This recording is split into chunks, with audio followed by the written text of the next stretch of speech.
अस्सलामुअलैकुम, मैं हूँ फातिमा शेख। आइए नजर डालते हैं आज की अहम खबरों। डीपीओ गुजरात सैयद गजनफर अली शाह की हिदायत पर इसराइल आलमगीर पुलिस का मनशद फरोशों के खिलाफ क्रैकडाउन जारी। डीपीओ गुजरात सैयद गजनफर अली शाह की क़यादत में और डीएसपी इसराइल आलमगीर राना आसिफ नदीम की ज़ेर निगरानी एसएचओ थाना सदर इसराइल आलमगीर मुजाहिद अब्बास और मोहम्मद यूनुस एएसआई ने मुलजिम मतलूब हुसैन वल्द गुलाम रसूल कौम लोधी सकना मुमाजपुर को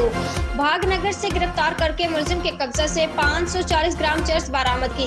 जबकि एसएचओ थाना सिटी इसराइल आलमगीर एहसानुल्लाह टोपा और एएसआई मोहम्मद अशरफ ने दौरान गश्त दो कस मुलजमान मसमियान नबील अहमद वल नूर अहमद सकना बिजली घर सराय आलमगीर से 540 ग्राम चर्स और दूसरे मुलजिम इमरान अली वल मोहम्मद रमजान कौम राजड़ी सकना ईसा राजड़ी जिला घोटकी से 500 ग्राम 520 ग्राम चर्स बरामद करके तीनों मुलजमान के खिलाफ अलहदा मुकदमा दर्ज कर लिए हैं। डीपीओ गुजरात सैयद गजनफर अली शाह का